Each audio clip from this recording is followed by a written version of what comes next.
Hello, कैसे हैं आप लोग? उम्मीद करते हैं आप लोग भी बढ़िया होंगे, ठीक है। तो आज से जो है हम लोग जो है एनसीईआरटी को स्टार्ट करने जा रहे हैं, एनसीईआरटी मैथ को, ठीक है। तो एनसीईआरटी को स्टार्ट कर रहे हैं और उसमें हम लोग जो है एक्सरसाइजेज को भी सॉल्व करेंगे, एक्सरसाइज के प्रत्येक क्वेश्चन को सॉल्व करेंगे और चैप्टर को भी बताएंगे। तो आज जो हम लोग चैप्टर स्टार्ट कर रहे हैं inverse trigonometric function, inverse trigonometric function start करेंगे। और जो इंग्लिश मीडियम और हिंदी मीडियम का टेंशन ले रहे हैं उनको चिंता करने की कोई बात नहीं है, इंग्लिश और हिंदी दोनों लैंग्वेज का इस्तेमाल किया जाएगा, ठीक है। तो आप हम लोग के साथ बने रहिए और कोई भी दिक्कत आए आप लोग कमेंट करिए, पूछिए, ठीक है। और तो चलिए स्टार्ट करते हैं। और जिन्होंने भी चैनल को सब्सक्राइब नहीं किया है प्लीज़ सब्सक्राइब कर लीजिए और बेल नोटिफिकेशन को ज़रूर ऑन कर लीजिएगा ताकि आपको हर अपडेट आप तक पहुँचे। और ये बोर्ड के लिए बहुत इम्पोर्टेंट होगा, ठीक है। तो चलिए स्टार्ट करते हैं।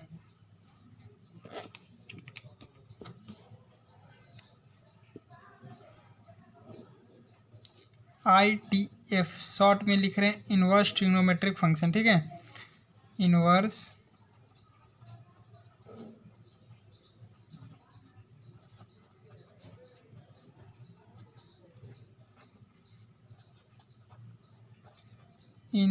ट्रिग्नोमेट्रिक फंक्शन, ठीक है। तो हम लोग इनवर्स ट्रिग्नोमेट्रिक फंक्शन को स्टार्ट कर रहे हैं। और क्या हमने पढ़ा था कि मतलब अगर कोई इनवर्स निकालना है तो अगर y इक्वल टू जैसे एफ ऑफ एक्स कोई फंक्शन दिया है अपने को, ठीक, y equal to f of x कोई फंक्शन दिया तो इसका इन्वर्स कैसे होता है, x is equal to f inverse y हो जाता है, ठीक। तो इसी तरह इनवर्स ट्रिग्नोमेट्रिक फंक्शन अगर सपोज डेट मान लीजिए कि क्या दिया हुआ है आपको, y equal to sine theta दिया है।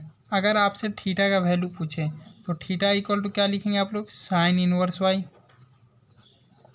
ठीक है, साइन इनवर्स y।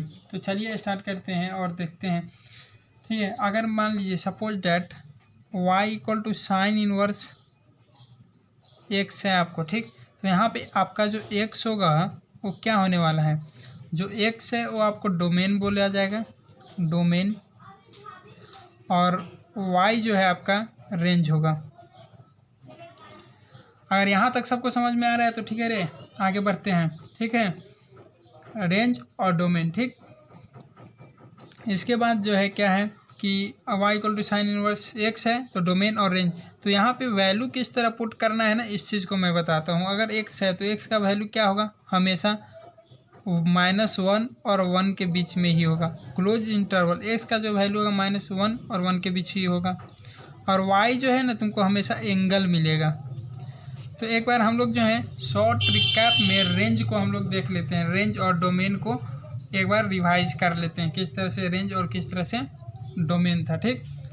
अगर आपका फंक्शन साइन इनवर्स है, ठीक, इसका डोमेन क्या होगा, अगर तो इसका डोमेन क्या होगा, क्लोज इंटरवल ऑफ -1, 1 और रेंज क्या होने वाला है, तो -π/2 से क्लोज इंटरवल -π/2 से π/2 तक, ठीक।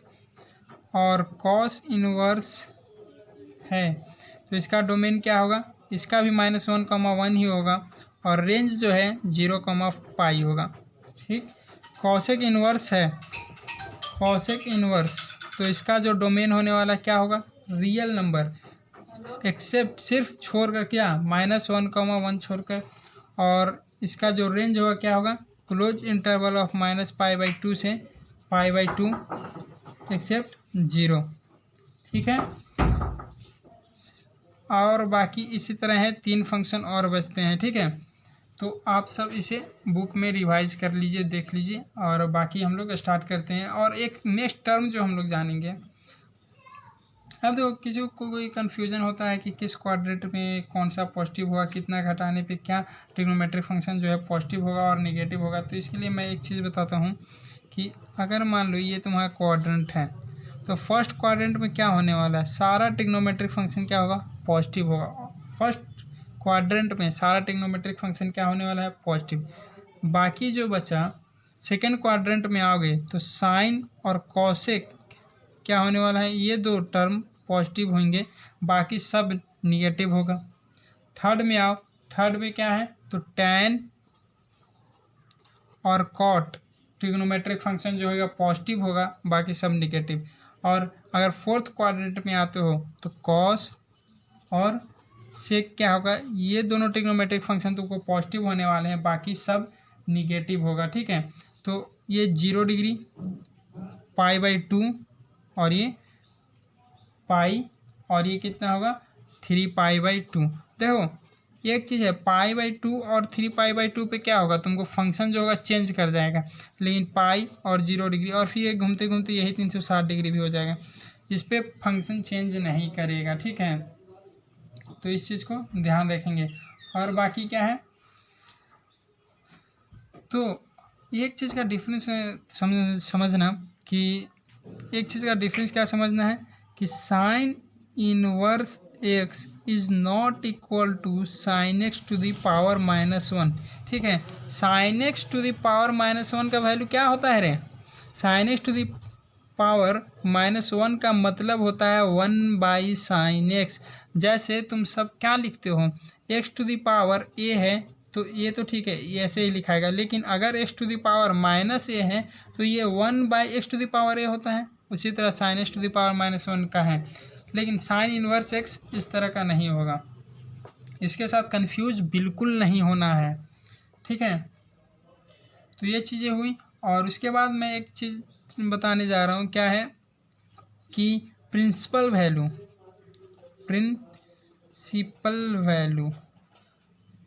अब प्रिंसिपल वैल्यू क्या होने वाला है, प्रिंसिपल वैल्यू क्या होने वाला है, किसी भी ट्रिग्नोमेट्रिक फंक्शन का प्रिंसिपल वैल्यू क्या होगा, तो उसका जो रेंज है ना, रेंज ही उसका प्रिंसिपल वैल्यू होगा। किसी भी इनवर्स ट्रिग्नोमेट्रिक फंक्शन का जो रेंज है वही उसका जो है प्रिंसिपल वैल्यू होने वाला है, ठीक। यहाँ पे किसी को कोई दिक्कत, ठीक है। तो उसका जो रेंज है वही उसको प्रिंसिपल वैल्यू होगा। अगर मान लेते हैं कि अगर साइन इनवर्स एक्स है,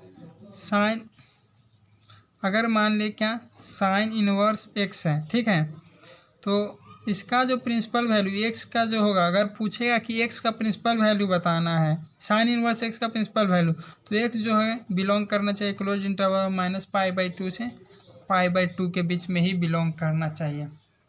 तो ये हो गया प्रिंसिपल वैल्यू, ठीक है। और एक चीज़ है कि किसी भी क्वेश्चन को अगर हम लोग सॉल्व करने जाएं, अगर किसी भी क्वेश्चन को हम लोग सॉल्व करेंगे तो कैसे करें, कैसे स्टार्ट करें, कोई भी क्वेश्चन दिया हुआ तो उसको क्या करेंगे कि अगर जैसे साइन इनवर्स एक्स दिया है तो पहले हम लोग इसको इक्वल टू थीटा मान लेंगे, लेट थीटा हो गया। अब यहाँ से अपने लिए आसान हो जाता है, एक्स इज इक्वल टू क्या हो जाएगा साइन थीटा, ठीक है। तो यहाँ तक किसी को कोई दिक्कत, ठीक है। चलो अब एक्सरसाइज के क्वेश्चन को स्टार्ट करेंगे, ठीक।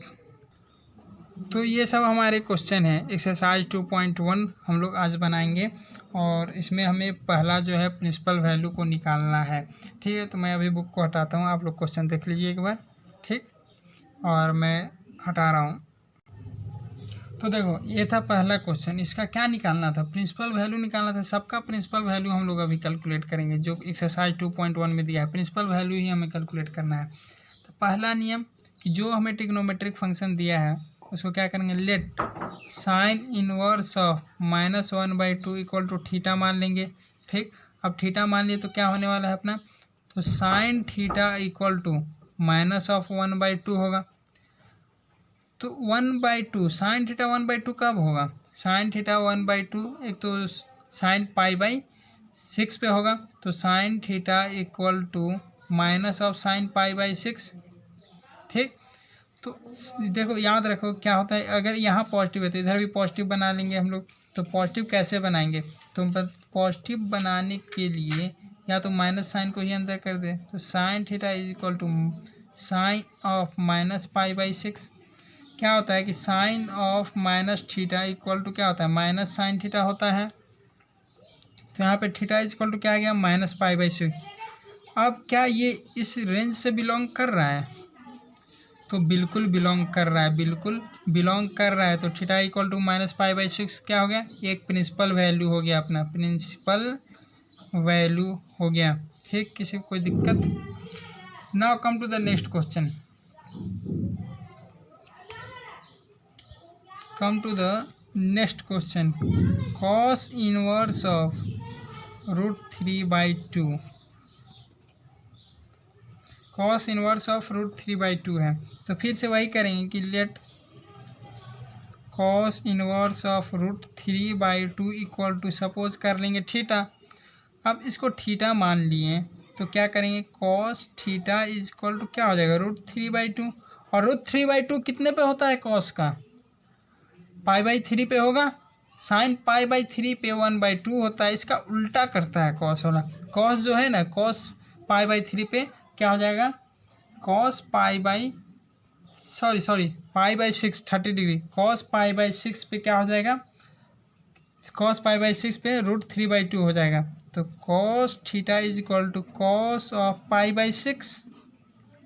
तो थीटा इज इक्वल टू क्या हो जाएगा, π/6। अब चेक ये करना है कि क्या π/6 जो है कॉस के रेंज से बिलोंग करता है कि नहीं।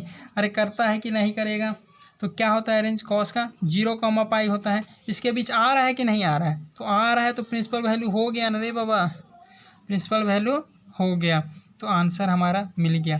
चलो अब जो है नेक्स्ट क्वेश्चन को स्टार्ट करते हैं।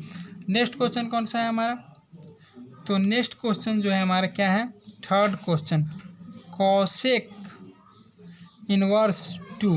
अब कॉसेक इनवर्स 2 है तो सबसे पहले आपको क्या ज़रूरी है कि आपको सबका रेंज जो है याद होना चाहिए। कॉसेक इनवर्स 2 है तो अपना गोल्डन रूल कि इसको क्या मानेंगे, ज़बरदस्ती है अपना तो, कि जो भी चीज़ दिया है उसको क्या मानेंगे, कॉसेक इनवर्स ऑफ 2 है, इसको तो पहले हम थीटा मान लेंगे, कोई कुछ भी बोले इसको थीटा मान लेंगे। तो कॉसेक थीटा इक्वल टू क्या हो जाएगा, 2। अब सवाल ये है कि कॉसेक जो है 2 कितने पे होगा, तो कॉसेक 2 कितने पे होगा, तो π/6 पे ही 2 होगा, क्योंकि साइन π/6 क्या होता है, 1/2। तो इसका उल्टा ही तो होता है, sine theta is equal to 1/कॉसेक थीटा, या बोले तो cosec theta is equal to 1/साइन थीटा। तो ये कितने पे होगा, cosec theta equal to cosec π/6 होगा। तो यहाँ पे थीटा इज इक्वल टू π/6 आ रहा है। अब चेक ये करो तुम कि थीटा इक्वल टू π/6 जो है रेंज से बिलोंग कर रहा है कि नहीं, कॉसेक का रेंज है कि नहीं। तो थीटा कॉसेक का रेंज क्या होता है, -π/2 π/2, क्लोज इंटरवल ऑफ -π/2 से π/2, सिर्फ 0 को छोड़कर। तो ये वाला जो है इसके बीच में घुसेगा ना रे बाबा। जब ऐसा होगा तो ये क्या होगा, करेक्ट हो जाएगा और ये प्रिंसिपल वैल्यू बन जाएगा। ठीक है, यहाँ तक किसी को कोई दिक्कत। और इसको शेयर करना है, जिसको अच्छा लगे वो लेक्चर को शेयर करो, एकदम बेसिक है इसका। ये केवल बोर्ड के स्टूडेंट के लिए है, जितना भी कमज़ोर छात्र है कोई दिक्कत नहीं है यहाँ पे इसको। और नेक्स्ट क्वेश्चन क्या है, tan inverse of -√3, tan inverse of -√3 क्या करना है इसका, इसको बनाते हैं ब्लू पेन से। tan इनवर्स ऑफ -√3 है तो पहला तो अपना वही नियम कि लेट थीटा ले लिए, कोई दिक्कत नहीं यहाँ पर। tan theta is equal to क्या हो गया, -√3। अब tan थीटा √3 कितने पे होता है, tan थीटा जो है √3, tan 60 पे √3 होता है, तो थीटा π/3। तो tan theta is equal to minus of tan π/3। तो थीटा इज इक्वल टू क्या होगा, तो इसको क्या लिख सकते हैं, tan theta is equal to tan of -π/3 लिख सकते हैं। क्यों, क्योंकि हमने पढ़ा है पहले tan ऑफ माइनस थीटा क्या होता है, -tan थीटा होता है। तो थीटा इज इक्वल टू क्या होगा, -π/3। अब ये तुम चेक करो कि क्या ये tan के रेंज से बिलोंग करता है, तो tan के रेंज से बिलोंग करेगा कि नहीं करेगा, तो बिल्कुल करेगा, क्योंकि -π/2 से π/2 होता है tan का range.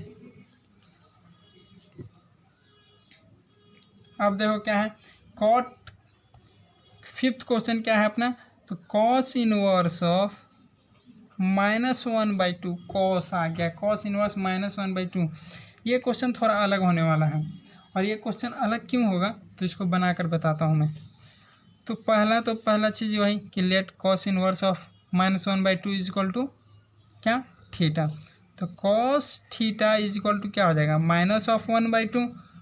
Cos theta is equal to -1/2। तो कॉस थीटा 1/2 कितने पे होगा, कॉस थीटा 1/2 कितने पे होगा, तो कितने पे होगा कॉस थीटा π/2, तो π/3 पे होगा, π/3 पे होगा। कॉस 60 पे 1/2 होगा। लिख दे इसको, cos theta is equal to minus of cos π/3। तो यहाँ से अब इस चीज़ को पॉजिटिव करना हो अपने को तो कैसे करेंगे। अब समस्या ये है कि पहले तुम लोग कहोगे कि सर इसको ही अंदर लेके चल जाइए। अब जब अंदर लेके जाएंगे तो हमने पढ़ा है ना कॉस ऑफ माइनस थीटा क्या होता है, कॉस थीटा ही होता है, पॉजिटिव ही होता है। इसको पॉजिटिव बनाने के लिए जो है इसको जो है निगेटिव बनाना पड़ेगा। और इसको निगेटिव बनाएं कैसे, इसको निगेटिव बनाएंगे कैसे, तो हमको याद है कि अगर कॉस को पाई से कॉस थीटा है तो कॉस पाई माइनस थीटा कितना होता है, माइनस कॉस थीटा होता है। तो वही चीज़ लगा दो ना, तो cos theta is equal to minus of cos of pi minus π/3। तो cos theta is equal to क्या हो जाएगा, कॉस माइनस बाहर ये तो माइनस कॉस 2π/3 हो जाएगा। तो ये माइनस माइनस क्या हो जाएगा, पॉजिटिव हो जाएगा। और cos theta is equal to cos 2π/3। तो theta is equal to what, 2π/3। अब चेक ये करो कि थीटा इज इक्वल टू 2π/3 जो है कॉस के रेंज से लाई करता है कि नहीं, बिल्कुल लाई करेगा। क्लोज इंटरवल ऑफ 0, होता है कॉस का रेंज। यहाँ तक किसी को कोई दिक्कत। इस लेक्चर को शेयर करना प्लीज़, और जिसको पसंद आ रहा है वो चैनल को सब्सक्राइब कर लो। और नेक्स्ट क्वेश्चन को हम लोग स्टार्ट करते हैं।